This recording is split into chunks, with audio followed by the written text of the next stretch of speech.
Hey guys, WestCoastArachnids. Just doing a little maintenance, and I'm checking on my teas. This one's got a molt. There's a molt back there, and there's the girl or guy. Not sure yet. I can't remember if this one was ever sexed or not. This is a This is about a 5.5 inch Phormictopus cancerides, just Haitian brown bird eater. We're gonna put this in a way that we can kind of see, I guess. Sorry, tight space. I thought moving into this room would be better. I need a better spot to film in, so I think I'm gonna have to bring in a table so that I have more room, better lighting. Okay, so this is Phormictopus cancerides number 1. All I have on me right now are mealworms. These guys were all fed a few days ago. So I'm going to drop one just to bring it out. Might take it, it might not. It's pretty small. I mean, it's a full-size mealworm, but that mealworm there is an inch. And you can't even really see it. If I go in to grab that though, she's going to climb right up these tongs. He or she. That's how fast they are. Holy cow. Yes, calm. Now this one had molted out probably a month ago now. I just hadn't had the time, and my shoulder's been a little buggered up. I have a frozen shoulder. If anybody's ever had that, they'll know what it's like. It lasts forever. It's been going on since started in about September. It's now end of February.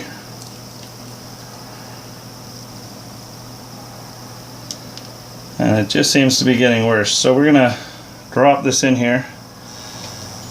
Just a bowl of warm water with a little bit of soap in it. And we're gonna take her off of there. She's really in a state. Did not like me going down there to try to get that mealworm out. Oh. Listen, don't make me put you in your room. Now this is a spider that will rival the OBT in a split second. Much bigger, just as aggressive or defensive, whatever term you like to use.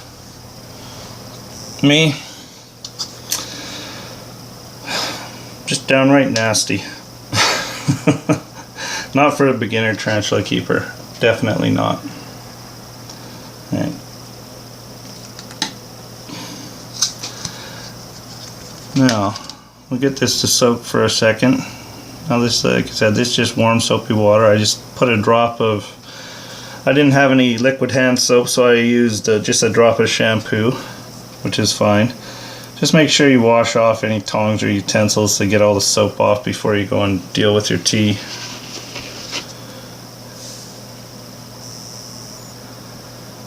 So what you want is this little part that's hanging off the back with the carapace attached. Basically it's the abdomen, and what happens is it splits down the side and it opens up like this, and the carapace will be attached to this part here and just hang off.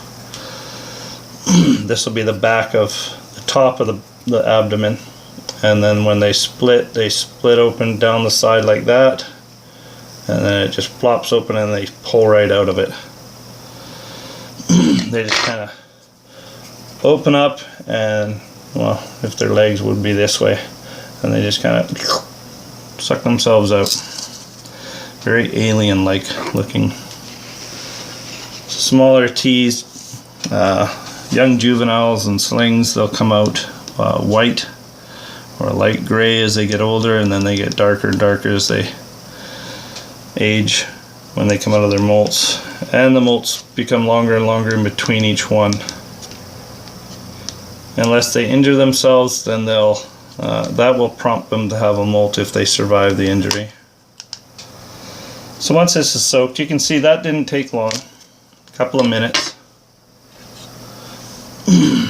And like I showed in the other video, if I haven't put it up already, then I haven't checked yet. I'm doing these back to back. I just videoed this one. This is my Brechpalma vagans number 1. I'm going to try to put that one up before this, as long as everything turned out right. There's a flap of skin, so I'll explain it again. Around here where the carapace covers, it's what attaches to the carapace, and if you pull down around here, you'll actually grab the side of the skin around the abdomen, and you can just gently pull it apart. Don't use any sort of heavy force, because that will definitely tear it open. And you can see the white spots there. I don't know what this other stuff is. I mean, that's probably, maybe it was sucking on the molt afterwards. These little brown spots here. Could be a sign of an injury, parasite, anything, but probably just from him sucking on it. And it is, like I said, a month or so old. So with this one, like I said in the Brechpalma vagans video, if you'd watch that. If not, there'll be a link at the end to that video, the link at the end of this video. Where did I put my other camera, or my, losing everything? It's still on. So I attempted to do this with the other one, but it didn't turn out so well. Very poor setup. Just wondering, I mean, if I put it like this, you guys are going to get blinded. That's kind of the only thing I have.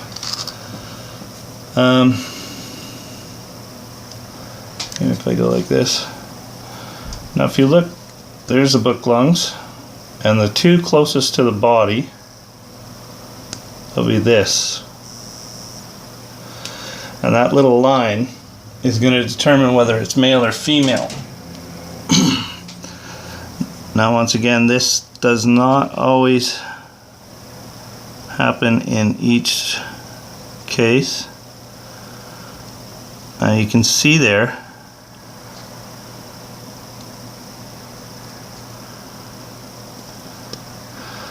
this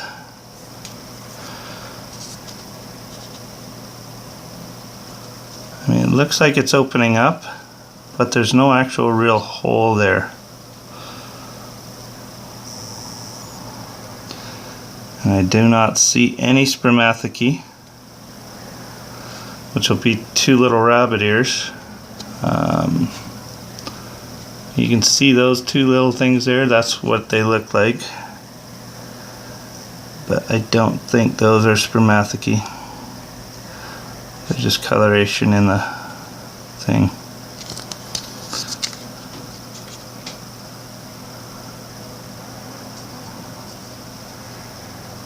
Now, with this, I'll have to say suspect male.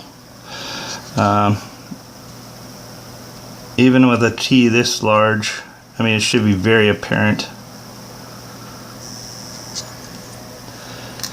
I just don't see it.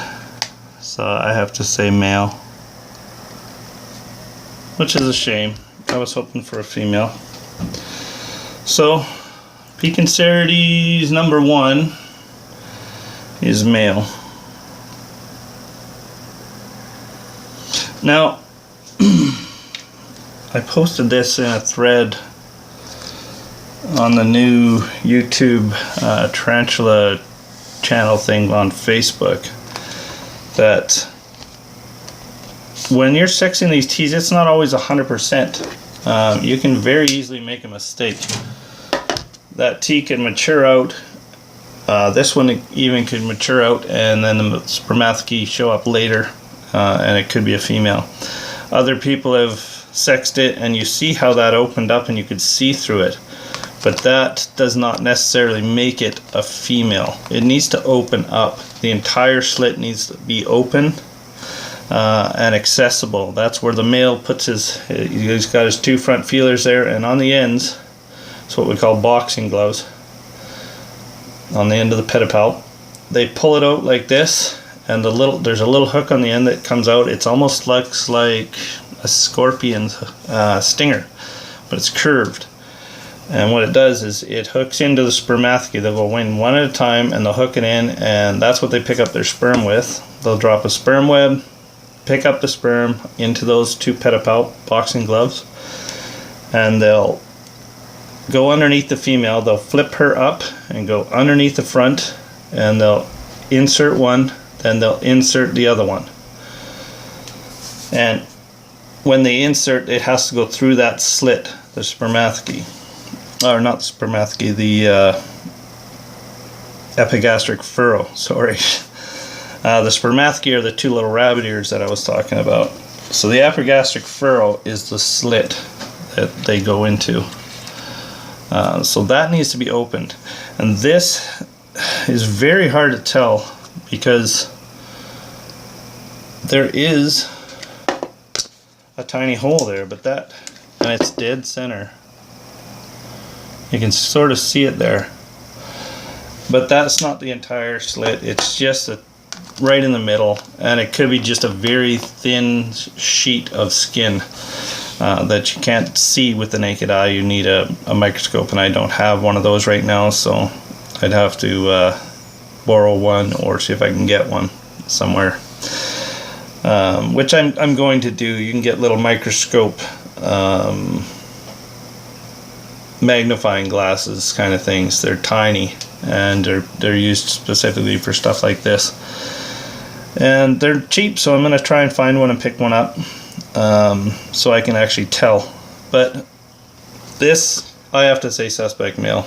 That slit does not open up. I do not see any sign of spermathecae, which is the rabbit ears that I was talking about. And the spermathecae is where they store the sperm, or when the sperm goes in, and they keep it, and they'll have eggs. They can lay 2 sets of egg sacs off that, or 3 even. They can store that for quite a long time. It's quite amazing. But this one, yeah, I'd have to say male. So suspect male on P. cancerides number 1. The little devil, man. Little devil's in there. Not for the beginner people. Alright, y'all take care. Have a great day, and bye for now.